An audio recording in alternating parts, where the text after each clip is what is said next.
The broadcast is now starting. All attendees are in listen-only mode. Hello and welcome everybody for the CREDILA in association with Career Launcher session. All of you would want to know a little more about your careers post-graduation.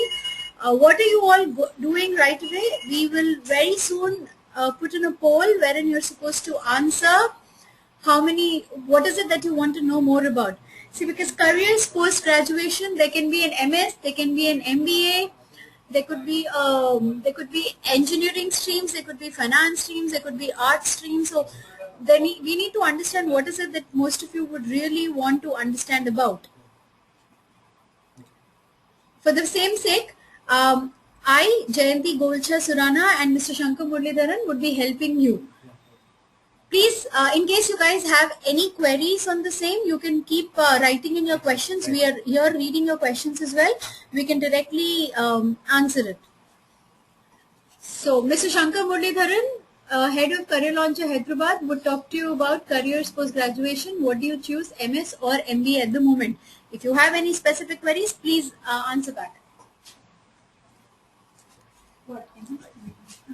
Hi, good evening one and all. Okay, we're going to be discussing regarding career options possible. I understand the crowd is majorly driven, an engineering driven crowd. There would be a few non-engineers as well, but I understand it's majorly a BTech driven crowd. As the topic suggests, MS versus MBA is what we're going to be discussing today. Now, MS as a career, as most of us know, it is very parallel to the MTech program that you do in India. However, when you look at MTech in India, you have a lot of restrictions. Our economy, which is not more than $1.8 trillion, and not much of the money is spent towards research and development. We are not a developed country yet. We are still in the developing phase, given only 65 years of independence. America, on the contrary, is more than 250 years independence. Let's not forget, it's a country which got independence on 4th of July 1775. Their GDP is almost $15+ trillion, and a substantial amount of that is spent on research and development. And thanks to the lack of corruption in that country, rather professional corruption is what we call, much of it actually comes to the universities there. So fundings, they have 4,000 satellites in space, we hardly have 40. Let's not forget the first television, the first LCD, the first laptop, all major inventions come from the United States. Today, there are close to 4,300 universities in the US offering an MS program. That doesn't mean all of them are equally good. Not more than 1,300 of them, 1300 would really be good. Of these 1,300, we have various categorizations. Let's say you have a student who wants to do an MS in embedded systems, or say an MS in VLSI, very large scale integration. So of the 1300 universities in US which are good, there will be close to 200-250 that will be good in VLSI or embedded systems. Of this 200-250, around 40-50 would accept Indians more than the others. Of this 40-50, around 25-30 would also provide scholarships. So that is the way the segmentation is done, number one. Number two, the education system in developed countries, US, UK, Germany, Japan. Let's not forget and make no mistakes, MS program is offered in the US, in Canada, in Germany, in Japan. Almost all developed countries in the world offer good MS programs in their universities. The selection criteria as against to India, where be it MBA, you have an exam called as CAT, which still happens to be the first and the most important filtration round. Almost 90% of the students who appear for the MBA entrances get filtered based upon the CAT. Or let's say you have an MTech exam called as GATE, or let's say you have an IIT JEE exam taken by close to 14 lakh aspirants, all of them wanting to be, into the IITs or the NITs. But be it the 14 lakh IIT JEE takers, be it the 2 lakh CAT takers, or be it, the MTech takers, the return exam still is given 90% weightage. You have to clear the GATE, you have to clear the IIT JEE, you have to clear the CAT. Unless you clear the return, there is no scope, there is no future for you. You might have a great personality, you might know many foreign languages, you might have done exceptionally well in extracurriculars, you might have been a sportsman all life, doesn't really matter. You primarily have to clear the aptitude test before they consider you further. And these other personal traits come to your rescue in the second and third round, which is group discussions, essay writing, interviews and so on. But the return test holds the single largest, it is the single largest most important proponent and component when you apply. On the contrary, that's India. On the contrary, when you apply to US or UK or Germany, The GRE scores, GRE is what you need to do an MS, or GMAT is what you need to do an MBA abroad in US or all the developed countries. The GRE scores or the GMAT scores for study abroad, MS or MBA programs, the written exam scores are given 25, 20, 30% weightage depending upon the university. What a good GRE score ensures, it helps you get scholarship assistance and funding assistance. That's the only thing it does. Which means when it comes to admission, GRE is just a necessary but not a sufficient criteria to get into one of the good universities. A good GRE score might deny you a seat. A bad GRE score might still get you the much wanted seat, because 70 to 80% of the weightage does not go on the GRE at all. So what does it go on? It goes on, number one, the profile of the student. You have to write an SOP, statement of purpose, which could be 500 words, 2500 words depending upon the university. The SOP has to be structured. In fact, we at Career Launcher, when we train students for statement of purpose, recommendation letters, visa guidance, scholarship assistance, the consulting part of it primarily, we find that it usually takes 2 to 3 to 4 to 5 months with 75 to 150 email interactions from the students, iterations I'm talking of, before a good proper SOP is built up. And the SOP has got everything. In India, good academics is good, bad academics is bad. In America, good academics is good, bad academics is not bad. When I say US, I'm talking of all the other developed countries also. I'm saying US primarily because be it technology, be it manufacturing, be it aviation, be it software, it is the hub. Yes, there is Germany, which is good for a few courses like manufacturing. Yes, there is Singapore, which is good for a few finance-based programs. Yes, there is UK again. But the amount of diversity you get in US, there are kids from 45 different countries who study in even the average universities in America. That kind of diversity and open-mindedness, make no mistake, it's the world's oldest democracy. So that kind of diversity and open-mindedness you will not find in any other country, be it a Canada or be it a UK or be it a Germany or be it a Japan or be it in Australia. That's where US becomes the first preference. Having said so, we would like aspirants to apply for 10 to 12 universities when it comes to MS. Of these 10, 12, maybe 8 or 9 are typically American, and the remaining 4 or 5 could be non-American. You might apply to a few universities which are from Australia, from Singapore, from China, from UK, from Germany, depending upon which course you want to get into. But irrespective of the country which you apply, most developed countries, the GRE score is given 25-30% weightage, as I mentioned. 70 to 80% of the weightage does not go on the GRE score. Almost 35 to 40% of the weightage goes upon the SOP single-handedly. So SOP is going to be a make or break document. The SOP covers a lot of things. Number one, for people who have failed in a certain subject in school or college, and explain how that failure actually helped them get mastery over that subject. SOP is a tool for doing that. Also for people who want to add their extracurriculars, their balance effect. For people who want to actually mention that they were in sports, they have learned foreign languages, they have been into co-curriculars, they have done paper presentations, they have done many things which the education system in India does not appreciate as mandatory or compulsory. They have done those things, some because of the system, some in spite of the system. So those things have to be added in the SOP. Nutshell, SOP talks about 4 things. A, the candidate's strengths. B, what we're doing in MS, the candidate thinks he will contribute to the global economy, the Indian economy. C, understanding of the subject in which he wants to do an MS. And D, and most important, what way doing an MS from that subject he sees himself in the next 5 years, 10 years, 20 years, his short-term, medium-term, and his long-term plans. That's what the SOP completely covers. It will talk about the hobbies, the extracurriculars, the interests. But again, it is not about having the points. It's about putting those points in the SOP. It's about getting it structured. It's about starting with good quotations. It's about writing about the subject. So we call it structuring of the SOP. Structuring takes time. It needs good direction. It needs good guidance. That's the SOP for you. Then comes stuff like, recommendation letters, which he has to get from the academic fraternity, from the industry, from even a personal friend. 2 or 3 acads, 2 or 3 recos are always recommended. Then comes the next step, wherein we talk about something called as research proposal. Now, US or UK, the way they look at it, it's always advised that a student does research. Now, research may not be on his specific area in which he wants to do an MS. Need not be that. For example, let's say a student who wants to go to MIT for doing an MS in computer science. He might do research on the amount of funding which the IMF and World Bank give to Mother Teresa. The same money, had it gone to the Ambanis or the Birlas, would it have been more beneficial to the Indian economy than what the NGOs of Mother Teresa did. So, the amount of money which Mother Teresa got for her programs, the same money, had it been given to a Tata or a Birla or a Narayan Murthy or an industrialist, could he have been a better proponent, and could he have been a better brand ambassador of that money in terms of social welfare? Now, this could be a topic of research. So, you have to come up with both arguments. You have to come up with the hypothesis, the pluses, the minuses. Now, this could be research, number one. Number two, research could be on a very simple topic. It could be on the area that he's interested in. So, research proposals, we help, at Career Launcher, being, one of the country's largest institutes in test prep training, be it CAT, be it GRE, be it GMAT, be it study abroad, be it consulting, be it scholarship assistance.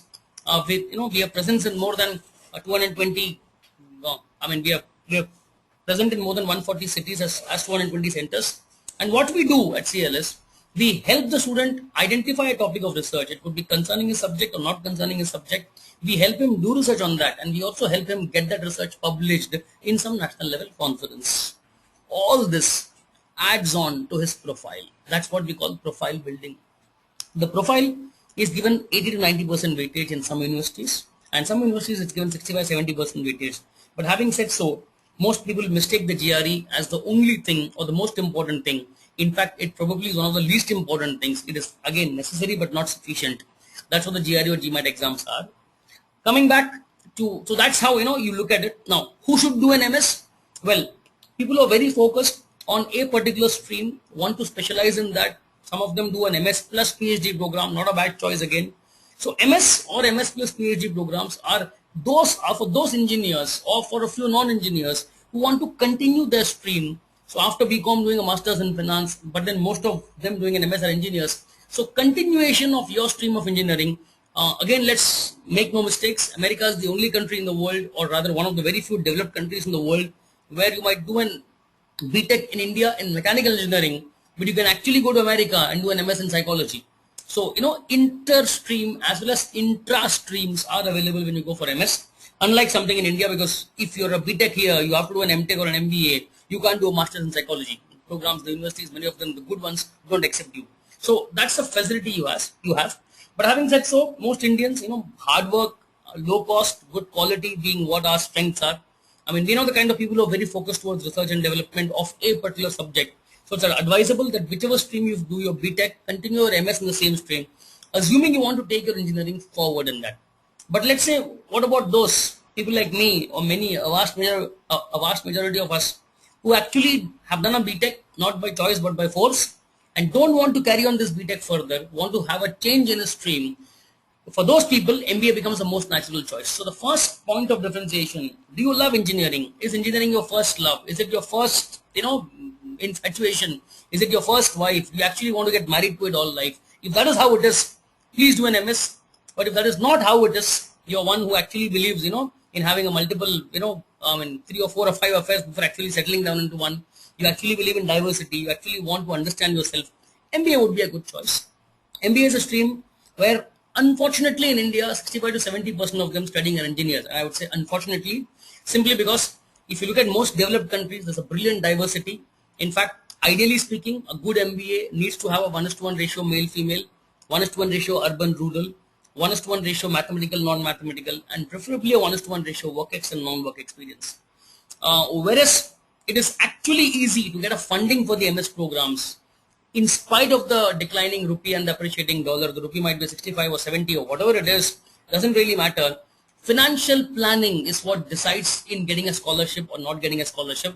So if you plan well in advance, 1.5 to 2 years before your BTech gets over, take the GRE in the first 3-4 months, follow it up by proper pre-application reading, follow it up by proper SOP preparation, admission consulting guidances, research proposals, then get the profile in place, meet the deadlines and apply soon. Scholarships should not be a problem. Honestly, an MS can be more economical than doing an MBA. In fact, than doing an MTech in India, because MS you get grants and scholarships. MBA in India or MTech in India, more often than not, you have to take an educational loan. Unless you have 3 to 4 years of work experience, I would not advise doing an MBA abroad. In US, in Germany, in Japan, in the best schools in China, or UK, the average age of an MBA still is close to 27, 28 years of age, whereas in India, it is still 21, 22. There are 4,000 B schools in India. The way you have 4,000 plus MS universities in USA, there are 4,000 B schools in India. But unfortunately, unlike America, which because of its development has got 1,300 good MS universities, in India, there are not more than 40 good MBA colleges. So that's where the point is. Now these 40 colleges primarily take the CAT scores or the ZAT scores or the TIS scores or the SNAP scores or the GMAT scores. Universities taking the GMAT scores would have one thing different from the others, like SPJ in Mumbai or XLRA for the global MBA program or ISB in Hyderabad or a couple of good upcoming international business schools. They take the GMAT scores, but the objective is simple. The selection process when they take the GMAT scores is very similar to the MS selection process. The GMAT is given 35-40% weightage.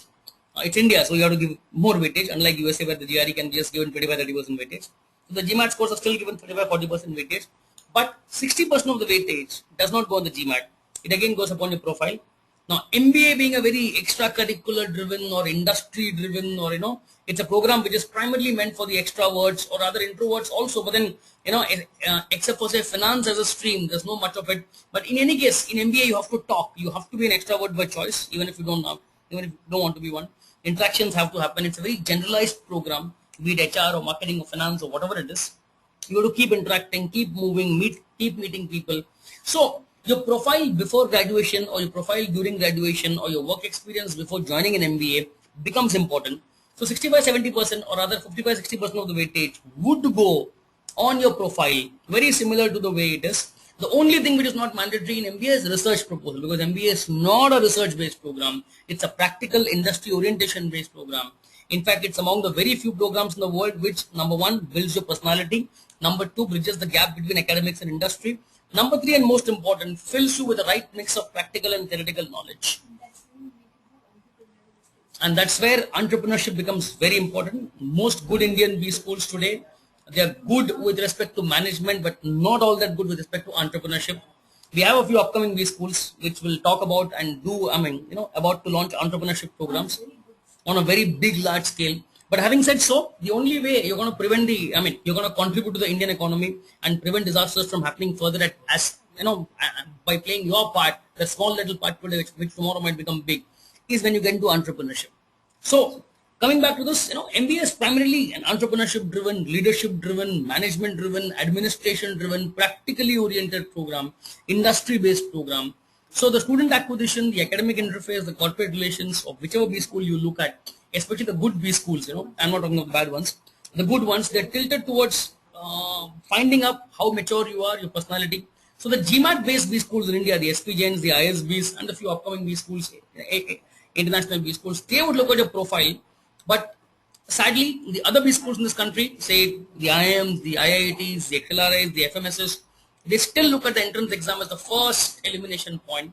There are 2 lakh students who are expected to appear for the CAT this year, maybe slightly less, but around 2 lakh of them would be doing it, out of which 90% or 85% would get eliminated based upon the first round called as CAT. Others who clear the CAT, again, there's no guarantee of doing an MBA from a good B school, because group discussions, essay writings, and case studies are here to stay.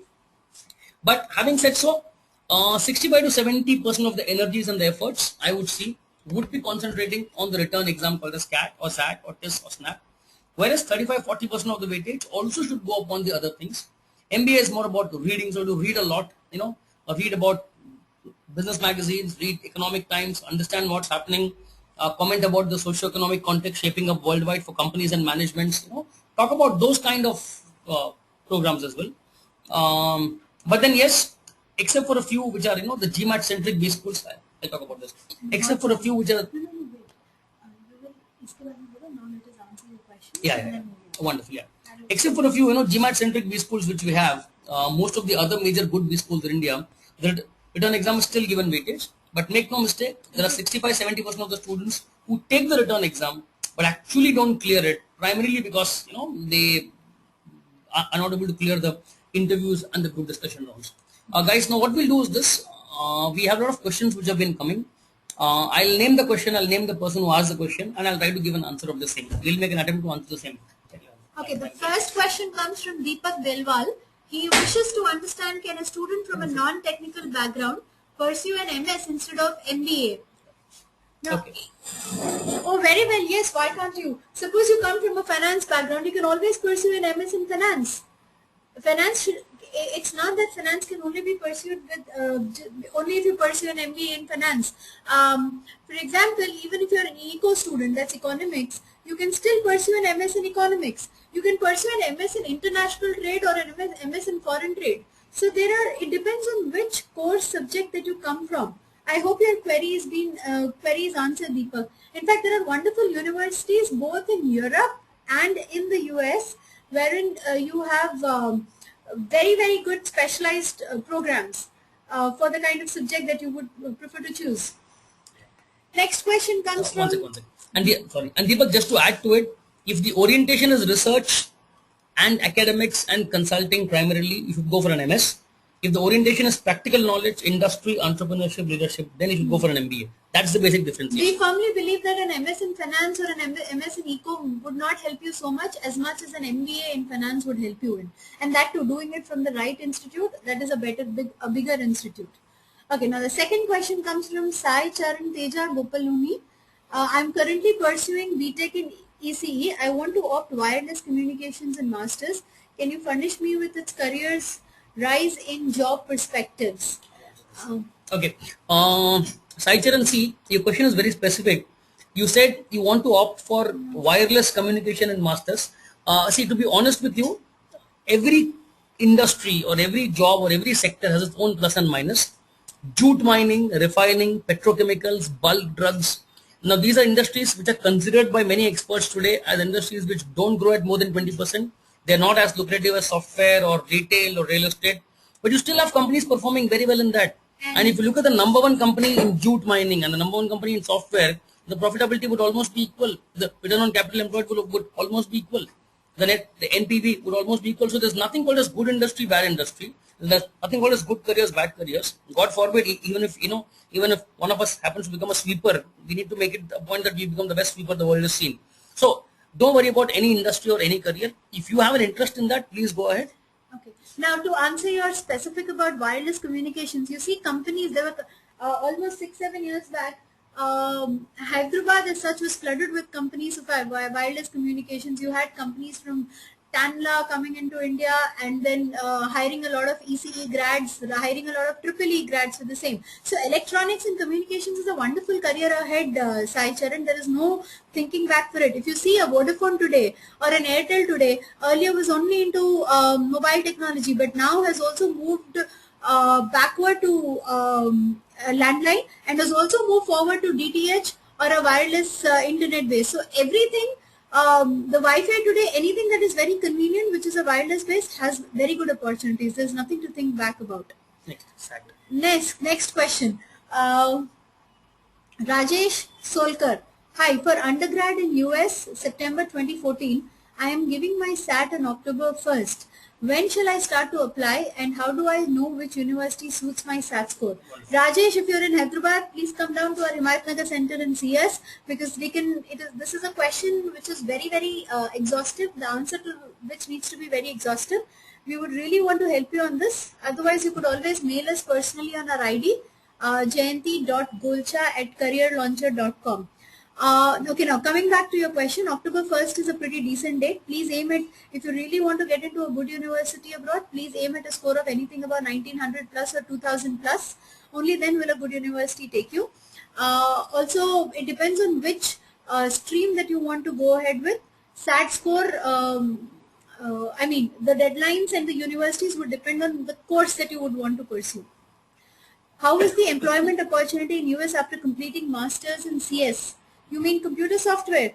Yep. Oh yeah, California is full of it. So California, see, I think even if it's a finance company or a chemical processing industry or a healthcare industry or a hospital or a hotel, nothing is possible without CS. So gone are those days when people would say doing a BCom is bad or pursuing an engineering is bad because everybody is doing it. Everything has a career today. It's all the way and the route that you choose. Okay, Anando Datta. My name is Anando and I'm from Kolkata. I have completed my MBA and I'm currently working as a financial controller in a Tata Group company. Okay, Metal Junction for the last 3 years. I plan to do an MS program in finance and not financial engineering, okay, and wish to specialize in corporate finance. Which are the good colleges to apply? Is it a good apply in Europe, especially when many countries are reeling in recession?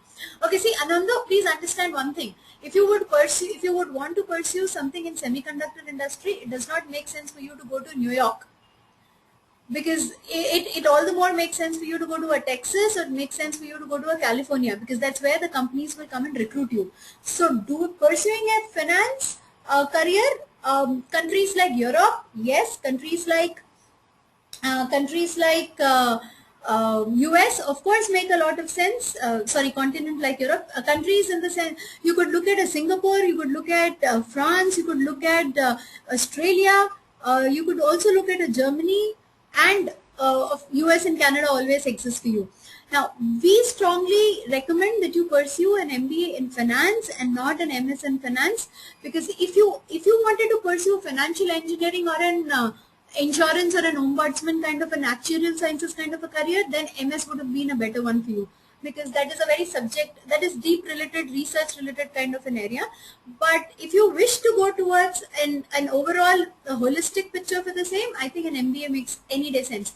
For the kind of career aspects that corporate finance has opened up, please go towards the countries which are very famous for its financial markets, like you have Singapore, you have Hong Kong, you have London, you have New York. See, you have a New York Stock Exchange which is famous. You have a London Stock Exchange which is famous. You have Singaporean markets which are famous. You also have Korean markets which are famous. So please pursue a financial career in those countries where the finance is always at a boom. For example, Hong Kong. Doesn't make sense for you to do something in India. I hope this is done. Rajesh Solkar. Sir, do you think work and study MBA in US students will get a job within 3 months of starting the course in US? Okay. See, Rajesh, once again, I think you're asking this for somebody because you just now asked for SAT, you asked for MS, you asked for MBA. Looks like you have too many doubts or you're confused.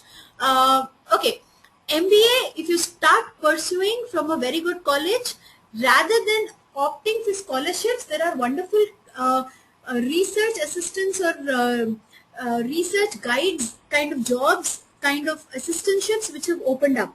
So once you complete your 3 months in a particular college, then you start assisting the teachers in research or any other kind of an administrative work. So that is a wonderful or a better option than scholarship, because most of the universities these days are restricting themselves on scholarship but are encouraging people to work in the campus with the faculty. So that is where you, within 3 months, you can start working. I also see a point below that I am a born engineer. When should we appoint an academic counselor for helping us through the admission process for MS? How do I finance my own education being an international student? What kind of opportunities are available? Rajesh Solkar, there are almost 6-7 questions broken up from your side which have come. It is about MBA, it is about MS, it is about SAT, and you also tell me that you are a born engineer. Please once again write and tell me very clearly, is it an MS or an MBA that you would want to detail on? If you're a born engineer, you have a, as Mr. Shankar just clarified, if you have a born tilt towards research, please go on with your MS, otherwise let's look at an MBA. So please rewrite your question in one point and send us again. Swati Reddy. Bhardwaj Pandyala, will there be hurdles for a student of EEE doing MS in CS? No, there will won't not be. You have to justify what you do. If you're living, if you're breathing, justify why you're breathing, why you're living. At the same time, if you want to, whatever you want to pursue, you work in BPO for almost 2 years and you want to, if you have worked in a BPO for 2 years and now want to shift to a CS kind of an industry, please first help us clarify, justify and clarify yourself why you want to make this shift. What in the past 2 years have made you change your career options? This will help you. If you're able to justify that, any university will be ready to take you. I also see a question from you down saying CS, MIS. Which stream you would prefer in, by the way, CS and MIS. Between CS. Oh, any, again, Bhardwaj, it's your choice, it's I your might interest. prefer an MIS, Management Information Systems, but Mr. Shankar might prefer a CS. It is your choice that matters, not our choice. End of the day. It is at the end of the day, please help yourself, self-introspect what you want to move into. Okay. Next, I have Sai Charantage telling me, thank you so much, sir. Wonderful. Thank you. We are happy to help you. Swati Reddy. Swati Reddy. Right now, I'm in 4th year. What to do to get maximum scholarships? Now, Swati Reddy, the institute which is the college which might be ready to hire you might actually be asking a question. I am a college since the past 30 years. What should I do to get the best students? So any college would want the best of the students. You have to show a very diverse profile, as right now Mr. Shankar suggested. Please have a diverse profile, have a wonderful profile. Be a multitasker, show that you're skilled in various options. That is when a particular university would be able to hire you. If you are their first preference to be chosen as a student, then they would be more than happy to offer you a scholarship. Every candidate today wants a scholarship without understanding how much eligible are we to get into that particular university. So please do a little bit of self-thinking. And Swati, just to add to your point, see, scholarships are usually on a first come first serve basis, and financial planning has to be good. We usually advise students who are in 3rd year to join us as soon as possible for the GRE and the consulting thing. You happen to be in final year, never mind. Go to one of the good CL branches near your place, wherever you are, to be Calcutta, Bombay, wherever you are. Go to a CL, go to a Career Launcher Institute near your place. Okay, approach them today because you're already late, almost 6-7 months late. The probability of you going with scholarship in 2014 August September may not be very high. Having said so, 2015 January February spring intake with scholarship seems to be highly likely. Scholarships are primarily a property of how much time you devote in the right direction and how much and who's the right consultant. As Rajesh asked some time back, whether you need to have a professional counselor to help you. Yes, you need to have someone professional who sits with you, who helps you. Right from the pre-application reading to the GRE scores, booking your date, to the scholarship assistance, to the visa guidance, to the university selection, and so on, so on. As I mentioned before, some universities accept Indians more than the others. Some universities have more seats in spring compared to fall. Some universities are more bound towards giving scholarship compared to others. So, lot of research has to go in. We call it pre-application reading. You definitely need one good consultant or a group of good consultants who can sit with you and do it. Needless to say, even the statement of purpose has to be vetted and proved by at least 4 or 5 experts, or one expert who's been doing it for some time, with whom you can actually bond professionally and get the best out of it. Yeah. Next question. Shiva Kiran. Swati Reddy, please look at the TA research assistantship as well. Shiva Kiran. Shivram Muralka, your question is,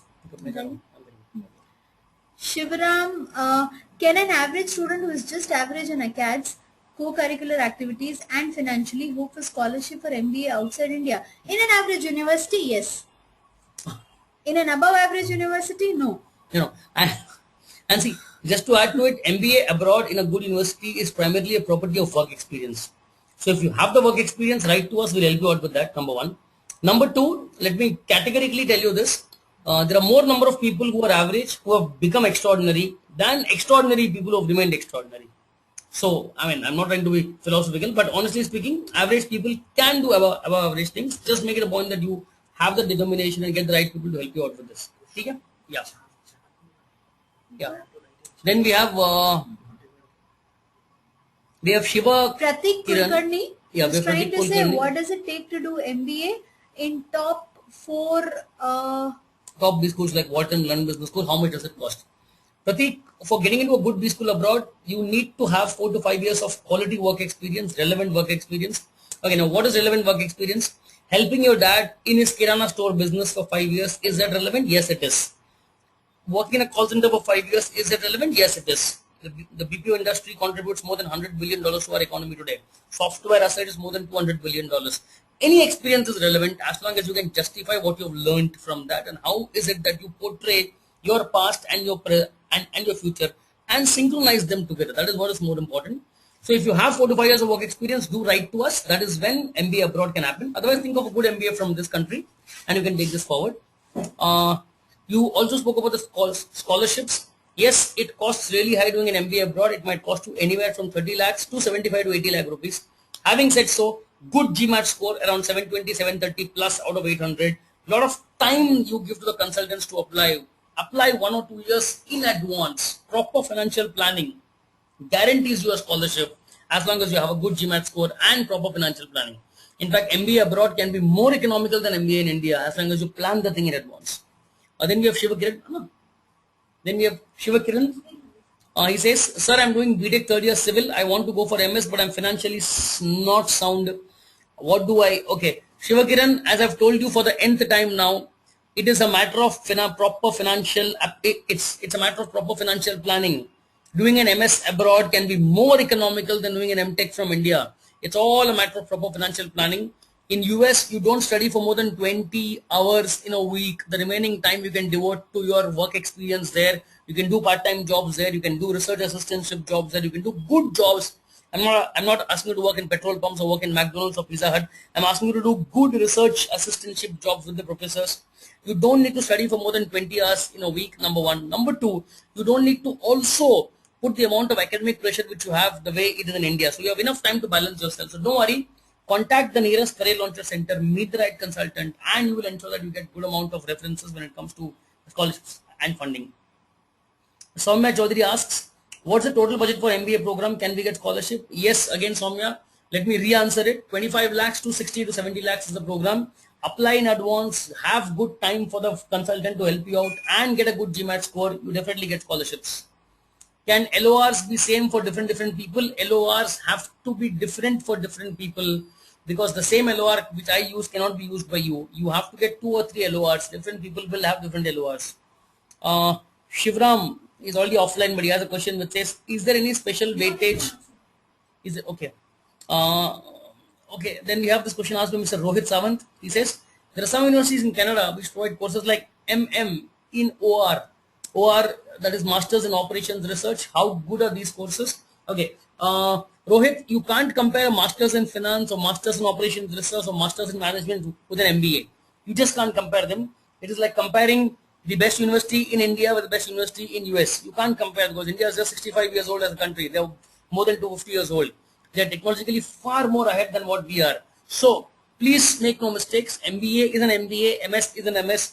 As I said, if it's a research-based thing you want to get into, please get into an MS. If you want to get into more of an extrovert leadership kind of role, then MBA is what makes more sense. Akshay Nirmal asks, if I do an MBA from a college which is giving admission only based upon IELTS in Jan 2014, is it worth it? Akshay, we strongly recommend universities that take you only based upon IELTS, only based upon TOEFL are not to be applied to. A good university will take GMAT plus IELTS or GMAT plus TOEFL or GRE plus IELTS or GRE plus TOEFL. Universities that take only IELTS or only TOEFL are like one of those thousands of universities in India which accept the MAT scores, and as against a very few good ones which take the CAT or the GMAT score. So please, only IELTS, don't apply to the university. How will TOEFL influence my admission? Okay. If it is only America which you want to study, you've made up your mind you want to go only to America because of whatever reasons, TOEFL alone should help you. But if you want to apply for 12 universities in the world, 6 American, 6 non-American, which involve European, Singaporean, Australian, Chinese, then the exam you take is IELTS. TOEFL is only for America. IELTS is also for America. IELTS is accepted all over the world, including America. TOEFL is primarily for America. Mr. Datta has a question. Thanks for your views. I wish to point out that I've already done my MBA specialization in finance from a college in Kolkata. I found the course inadequate and I now need more technical knowledge to be a financial controller. Mr. Datta, because you've already done an MBA from Kolkata, probably from a not so good college, that's why you're not happy. Doesn't matter. We strongly advise work for a couple of years. Try to understand the ground level implementational, customized implementational aspects of finance. It could be car loans, home loans, investment banking, whatever it is, at the ground level. Work for 2 years, then do an MS Finance or do a 1-year MBA again from an ISB, from a top 20, from a top 40 in the world. You will need that extra tooling. That is what will help you. Deepak asks, is TOEFL exam must give for MS or MBA in US? Yes, TOEFL is a must give for MS or MBA in US. Sai Chiran is back. He says, there is a speculation that any university ranked about top 50 is one and the same. Is it true? No, it is not. As I said, there are 4,000 universities only in America, out of which 1,300 are good. The top 50 for automobile are different from top 50 for electronics, are different from top 50 for communications and so on. So it's not about top 50, it's about a good university that matters. You can write to us more. My ID is shankar.muralidharan, Muralidharan, Muralidharan at careerlauncher.com or jayanti.golcha, Golcha at careerlauncher.com, and we will send you a list of universities based upon your choice. Mr. Sumit Kumar says, MBA from a school below 30 in the world ranking would be good enough to get a decent job. The reason, no. If you do an MBA from India, it is top 20, top 25, top 40. If you do an MBA from across the world outside India, again it's top 25, top 40, max top 50. Do not do an MBA from a college which is above the top 50. It will not serve your purpose. I am a fourth year BTech student. I want to do MS related to management field.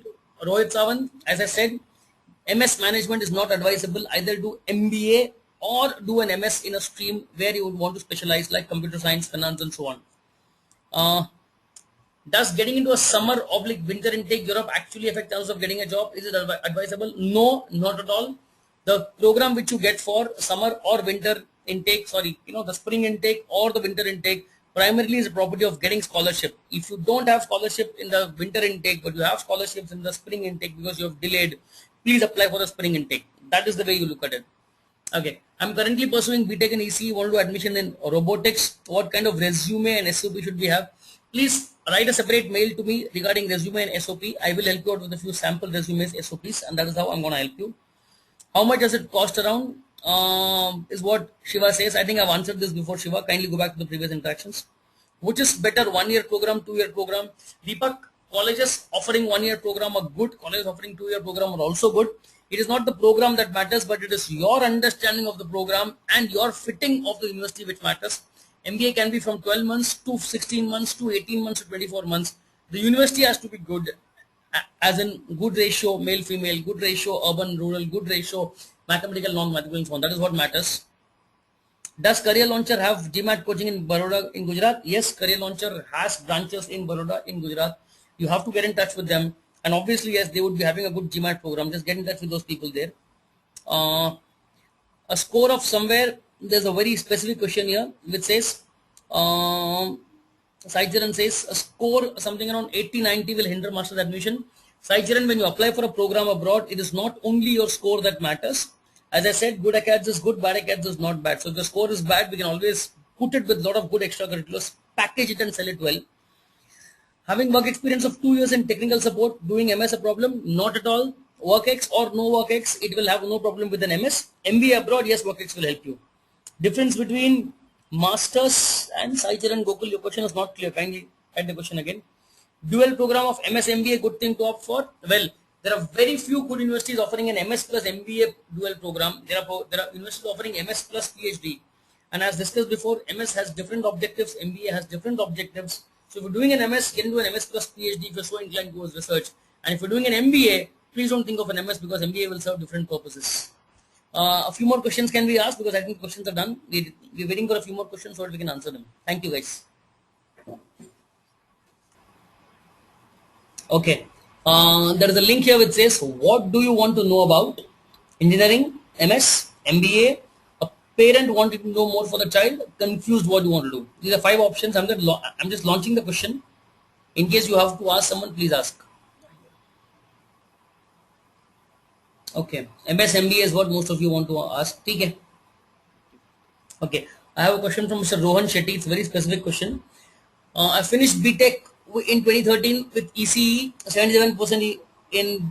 I want to do an MBA in finance from USA.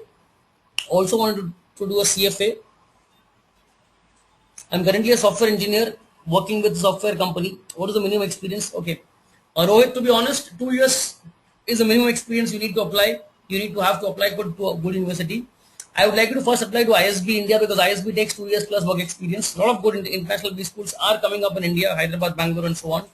SPG and Bombay also is a good choice to apply for. Also, if you're looking at US predominantly, 3 to 4 years work ex would be mandatory. Having said so, I would like you to look at Asia as an option today, primarily because the recession that we have in Asia, the economic downfall or the recession that we have in Asia is far less in magnitude and intensity than what we have in US today. So US MBA today might not be a great option. I think look at Asia, look at Singapore, look at India, look at Philippines, look at China, look at Dubai, look at these B schools here. Second option should be Europe and the third option should be US. Yeah. Guys, waiting for your questions. Kindly post them so that we can answer. Yeah, guys, I've given my email IDs, myself and my colleague Jayanti's email ID, and also my contact number. I've posted both of it. So anything, any doubt you have regarding your career, scholarship assistance, funding, employment opportunities, getting a job in India, US, MS, MBA, whatever it is, kindly write to us on the email ID given. There's one more question which has come in. Very high for MBA programs, the fees. Yeah, Mr. Chakravarti, the fees is quite high for MBA programs, but again, a good GMAT score and proper financial planning helps you get up to 95 to 100% scholarships. Just don't worry about that. Meet the right people, select the right people to help you at the right career. I mean, at the CL centers anywhere in the country, and you will get the best possible, help to go ahead with respect to it. Thank you. Hi, the school's ranked at 50, claim average salary is 90,000. Okay, Mr. Suvir, irrespective of which B school you do an MBA from, top 50 in the country, top 30 in the country, top 50 in the world, do not go by the average salary. Average salaries can be a very misleading figure. You should be looking at the kind of learning, the academic interface, the corporate interface, and the kind of people who study with you in peers, and I mean in terms of peers and the faculty. If the learning is good, placements will happen. With recession, placements can be high, placements can be down. 5 years back, even the worst B schools in India had the best of placements. Today, even the best B schools in India are struggling to have full 100% placements. So placements should not and cannot be the only criteria. If the learning is good, Harvard Business School, established year 1908, oldest and best B school in the world, does not even have a placement cell. In fact, the students are so well trained that usually within 9 or 10 months of the MBA commencing, they get internships. And within 2 years of the MBA, I mean, the moment the MBA gets over, they have jobs in their hands. So don't worry about, don't be very, obsessed with the kind of packages you get. Okay.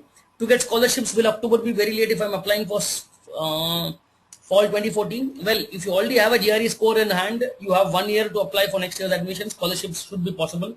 But if you don't have a GRE score in hand, I would strongly advise you to think of both 2014 October as well as 2015 January.